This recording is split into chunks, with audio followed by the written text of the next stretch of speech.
Bonjour à tous. Alors, j'ai eu envie de faire une nouvelle vidéo pour la chaîne. Cette vidéo, c'est une vidéo qui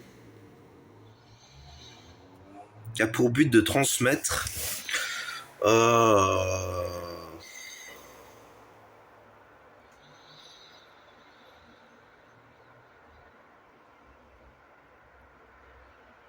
mon expérience par rapport à la fonction FI, valeur individuelle, dans le MBTI.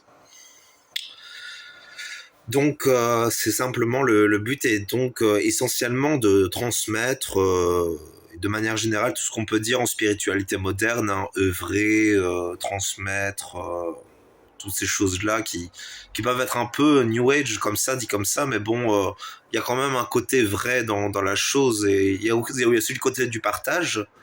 Je tiens à dire que pour moi, c'est pas toujours évident de faire ces vidéos parce que je le fais naturellement, c'est pas ça. Mais bon, il y a un côté, j'arrive pas à percevoir ce que je veux dire.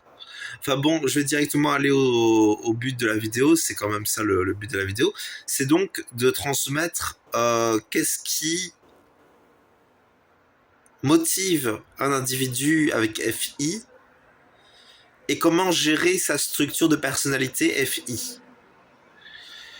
Parce que malheureusement, les individus qui ont cette fonction cognitive dans les fonctions les plus importantes sont des individus qui n'auront pas forcément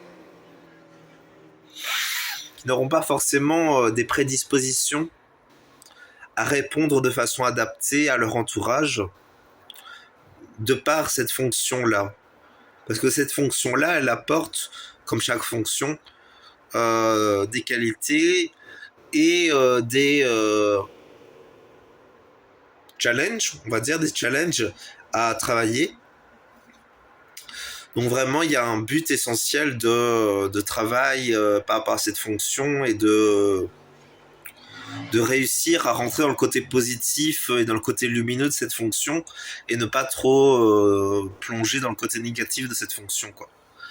Donc, les personnalités qui sont concernées par cette fonction cognitive FI, c'est l'INFP, l'ISFP, majorité surtout ces deux personnalités-là, et de manière moindre l'ESFP et l'ENFP. Il y a d'autres personnalités du MBTI qui, euh, qui, euh, qui comment dire, peuvent être concernés par cette fonction, mais la majorité des fonctions du MBTI sont des fonctions. La majorité des types de personnalités du MBTI sont. Ce que je veux dire, c'est que j'ai dit en gros l'essentiel par rapport à la fonction FI. Vraiment, la fonction FI, elle concerne avant tout l'INFP, l'ISFP et un peu aussi l'ENFP et le SFP. Donc ça, c'est pour pouvoir savoir si vous êtes concerné. Donc, je vous invite à aller faire des tests du MBTI pour savoir quelle est votre personnalité, en sachant que c'est jamais à 100%. On n'est jamais à 100% dans un modèle de personnalité. Bien souvent, on partage plusieurs schémas de personnalité les uns avec les autres. Et au final, ça donne comme un melting pot cérébral, parce que ça concerne surtout le cerveau, qui va faire qu'on va être plus orienté vers une personnalité qu'une autre. Mais bon, au final, on a un peu de toutes les personnalités. Mais on est quand même souvent polarisé par une personnalité plus par rapport aux autres. Donc, et puis, qu'on se considère oui ou non dans une personnalité ou dans une autre, ça peut être intéressant de s'intéresser aux fonctions cognitives, parce que au final, qu'on se catégorise dans un modèle de personnalité ou dans une autre, au final, on a tous les 8 fonctions, et donc au final, on peut tous vivre ces 8 fonctions dans notre vie. Donc, peu importe votre personnalité, au final, ce que je vais vous dire peut avoir un écho important chez vous, quoi. Donc, la fonction cognitive du MBTI dont je veux parler aujourd'hui, c'est la structure FI. Parce que c'est pour moi vraiment... c'est comme... je sais pas comment expliquer, mais c'est comme... c'est comme... c'est comme... le côté intime de la valeur humaine. Enfin bon, je sais pas comment l'exprimer, j'ai pas les bons mots, mais vraiment il y a ce côté de quelque chose de profond, de puissant, d'important, qui est là dans tous les aspects de la vie qui sont importants pour nous. Et c'est ça qui caractérise FI, c'est vraiment ce qui va venir, c'est la fonction qui est reliée à la valeur des choses, la valeur des comportements, la valeur des valeurs. C'est le moteur, c'est ce qui détermine si quelque chose est valorisé ou non. Donc c'est cette fonction-là qui est reliée. C'est la fonction FI, c'est Feeling Individuality. Donc vraiment, il y a ce côté de la valeur qui est comme qui est relié à d'autres fonctions, mais qui est comme mais au final, c'est vraiment une fonction qui est belle parce que, comment dire, c'est ce côté hyper authentique du feeling individuality qui est magnifique au final. Parce que bien souvent, les gens qui sont avec FE, ils vont être très dépendants du comportement des autres autour d'eux, des attitudes, des émotions des gens autour d'eux. Les gens qui sont forts dans TI, ils peuvent être très froids, donc ils comprendront pas, ils arriveront pas à rentrer en relation avec les autres. Les gens qui ont TE, c'est un peu la même chose au final. Et alors que les gens qui ont FI, il y a un côté hyper authentique, hyper pur, qui pour moi, je trouve magnifique. Je sais pas si j'ai vraiment la fonction FI. Moi, je crois plutôt, honnêtement, avoir plutôt FE. Mais il y a une part de moi qui résonne avec FI. Et puis, de toute façon, comme je l'ai dit au début, on a tous les 8 fonctions au final. Et donc, la fonction FI, c'est cette fonction du feeling individuel. Donc, ce qui est important pour soi avant tout, de la valeur authentique pour soi des choses. Et c'est très important de se connecter à ça, peu importe notre personnalité, peu importe notre champ de conscience de personnalité, c'est hyper important d'être connecté à notre FI, à la dimension personnelle, notre propre feeling, les valeurs qui nous motivent intrinsèquement pour nous-mêmes, pour notre propre vie. Il y a tout ça, c'est hyper important parce que il y a ce côté, comment dire, du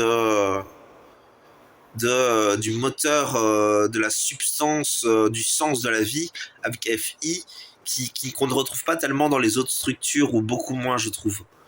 Après, c'est juste une interprétation de FI, hein, faut bien le comprendre. À ce côté aussi avec FI de quelque chose genre qui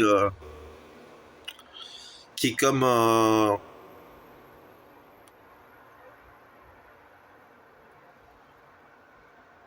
je sais pas comment l'exprimer, mais vraiment je sais pas comment l'exprimer pleinement, mais moi j'ai une très grande admiration pour FI. Et globalement aussi pour les gens qui ont FI, le grand défaut des gens qui sont FI, c'est que la plupart du temps ils ont un côté égoïste ou individualiste. Mais la grande qualité, c'est vraiment l'authenticité, la pureté. Et même s'ils vont pas forcément toujours avoir l'élan pour faire quelque chose pour les autres, au final, ils ont quand même cette capacité de... Genre, s'ils le font, ça veut dire qu'ils le font pas juste pour faire leur devoir ou pour répondre aux besoins des autres autour d'eux ou juste pour s'adapter aux autres autour d'eux. C'est vraiment parce que ça leur parle dans leur chair, quoi, dans leur être, dans leur valeur. Et ça, c'est magnifique au final. Et moi, vu que je suis plutôt une personnalité au final FE, ben j'admire beaucoup ça, voire je suis jaloux en fait. Parce que, comment dire, vraiment, moi je crois honnêtement être ENFJ, mais genre être un ENFJ qui a pas suffisamment appris dans sa vie à se connecter à son expérience et à vivre sa vie. Ce qui fait que j'ai un côté fort timide et fort introverti, Donc c'est comme si mon ENFJ devenait un INFP en quelque sorte. Surtout que le INFP est l'ombre du ENFJ, donc au final j'ai quand même une part de moi qui fonctionne selon le modèle de l'INFP. Donc voilà. Euh, Quoi dire d'autre pour rendre cette vidéo quand même assez fructueuse? Vraiment pour stabiliser la fonction FI, ne pas trop devenir trop individualiste ou ne pas trop se lancer à 100% dans comment dire, je sais pas comment expliquer, mais le défaut de FI, ça va souvent être l'individualisme. Donc ça, c'est déjà une chose à équilibrer. Euh, il est important de percevoir que l'individualisme n'est pas en lui-même mauvais, mais c'est l'excès et surtout le mauvais placement de l'individualisme. C'est-à-dire qu'il y a des lieux, il y a des moments, il y a des saisons où on doit être authentiquement altruiste. On doit, c'est un grand mot, mais bon, comment dire, on a tous en nous une part de nous qui résonne avec la fonction feeling extraverti, FE. Donc le fait de répondre présent aux valeurs du groupe. Et ben c'est cette partie-là qui doit être développée chez les gens qui ont FI en importance. Ces gens-là qui fonctionnent surtout avec FI, ils doivent au final, avant tout, comment dire, ils doivent avant tout fonctionner un minimum avec leur FE. Et c'est tout le principe de l'équilibre en fait dans le MBTI. C'est tout le principe, c'est de réussir d'abord à se connecter à sa fonction principale, ensuite se connecter à la fonction secondaire, ensuite la tertiaire, ensuite la quaternaire, d'équilibrer déjà les 4 premières fonctions, et après, une fois qu'on a équilibré les 4 premières, on peut commencer à s'intéresser aux fonctions de l'ombre pour éventuellement guérir l'ombre en fait. C'est ça qui est intéressant avec le MBTI, c'est qu'on peut faire un authentique travail de l'ombre. Je crois que je vais faire des vidéos sur le travail de l'ombre pour les personnalités. Parce que au final, ça peut être très intéressant donc, comme potentiel de guérison et ça pourrait faire fonctionner la chaîne, quoi. Donc ça, si vous connaissez votre type MBTI et que vous voulez que je fasse une vidéo sur guérison de l'ombre selon votre personnalité du MBTI, je veux bien. Après, je pense qu'honnêtement, à notre époque, la majorité des gens sont suffisamment lumineux pour ne pas trop souffrir de leur ombre. Mais bon, si ça vous intéresse, moi ça m'intéresse. Enfin bon. Qu'est-ce qu'on peut dire d'autre euh, Bon, j'ai commencé cette vidéo en voulant parler de FI, mais au final, je trouve que ça plus intéressant de parler de toutes les fonctions cognitives du MBTI. Donc, dans le MBTI, il y a donc 8 fonctions, 4 d'observation et 4 de décision. La fonction cœur, la fonction principale, la fonction moteur, c'est FI. C'est-à-dire que FI, c'est la fonction principale qui va, avec les 4 autres fonctions d'observation, dire ce qui est important pour vous. Après, la décision suivante, c'est après, une fois que vous savez ce qui est important pour vous, il y a FE qui arrive en compte, qui va vous dire ce qui est important pour le groupe, et en quoi c'est important pour vous, et comment vous pouvez réagir de manière adaptée au groupe pour répondre aux valeurs du groupe, tout en répondant à vos propres valeurs. Ensuite, il y a TI et TE qui sont là pour donner du sens, donner des raisons d'être, pour expliquer, etc. Qui vont comme apporter de l'ordre dans les fonctions pour pas qu'on tombe dans les failles des fonctions du feeling en quelque sorte. Donc voilà, donc si vous voulez vraiment vous connecter pleinement à votre personnalité MBTI, vous pouvez soit donc rechercher quelle est votre personnalité selon des tests. Vous pouvez aussi simplement aller faire des recherches et vous intéresser à certains modèles de personnalité pour en quelque sorte apprendre à comment dire à développer l'intuition pour se connecter à ce qui résonne en vous. où vous pouvez tout simplement étudier les fonctions cognitives pour voir comment elles fonctionnent et pour en quelque sorte assimiler l'essence de la science. Parce qu'au final, si on connaît les fonctions cognitives, on connaît l'essentiel du MBTI. Parce qu'au final, on peut s'amuser très longtemps à étudier ah, je suis ISTP, donc ça veut dire que je suis comme ça, ah, c'est intéressant, etc. Oui, c'est très intéressant. Mais bon, au final, ce qui est important, c'est surtout la raison d'être. C'est surtout pourquoi on s'y intéresse. C'est surtout les implications diverses. Les implications et les applications du modèle et le travail de l'ombre. Et découvrir en quoi on est fort et en quoi on devrait gérer nos faiblesses. Donc voilà pour l'explication. Donc et c'est intéressant aussi de se connecter à comment répondre de manière adaptée à son environnement. Ah non, là c'était complètement c'était l'expression de soi là.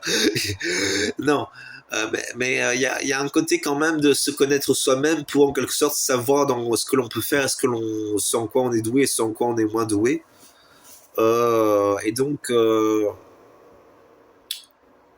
en sachant que malheureusement on n'est pas tous ultra chanceux, il y a des gens, ils sont sur le modèle de personnalité fonction de décision et fonction d'observation principale et auxiliaire. Et il y a des gens, leurs deux fonctions principales sont la fonction principale et la fonction tertiaire. Donc ces gens-là, ils ont plus de difficultés parce que malheureusement, ça veut pas dire que la vie sera moins intéressante, ça veut juste dire que la qualité sera plus difficile à produire au final en général dans nos comportements, dans nos attitudes, dans nos pensées, dans nos paroles, dans nos raisonnements, etc. quoi. Ce qui ne veut pas dire qu'il n'y aura pas de qualité, ça veut simplement dire qu'elle sera plus difficile à en trouver une qui va répondre de manière adaptée à son environnement. Parce que au final, si on veut vraiment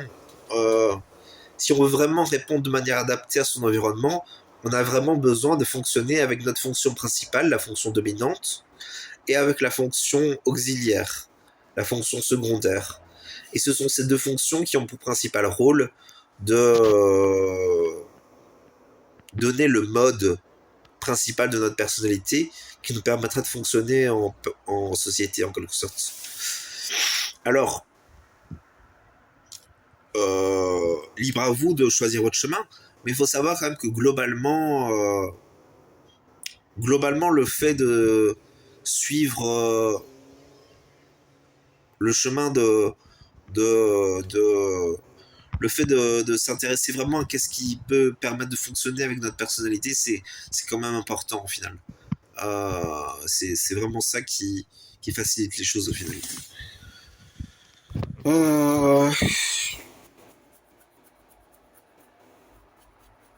Qu'est-ce qu'on peut dire d'autre par rapport à tout ça? J'ai déjà donné beaucoup de connaissances là. Je vous invite à faire vos recherches comme d'habitude, parce que vraiment on a besoin de faire des recherches pour apprendre et maîtriser un sujet. Surtout que moi je suis pas capable de donner toutes les informations clés et toutes les informations nécessaires. Si vous voulez quelqu'un qui parle beaucoup du MBTI et qui connaît plutôt bien son sujet, c'est Pierrick Ya. Donc Pierrick Ya, Y-A-H. Et donc c'est quelqu'un qui parle souvent du MBTI et il en parle quand même plutôt bien, je trouve.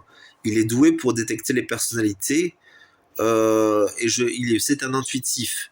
Donc il a ce côté de pouvoir percevoir intuitivement les choses et il fait des tests de personnalité, donc vous pouvez lui demander en allant sur son Discord ou son Twitch, je sais plus. Mais il est possible de lui demander de l'aide pour trouver votre personnalité. Donc voilà pour ce que je voulais vous dire. Je vous remercie. Je vous souhaite une bonne journée avec tout l'amour du monde, la paix universelle. Désolé. Merci, bonne journée.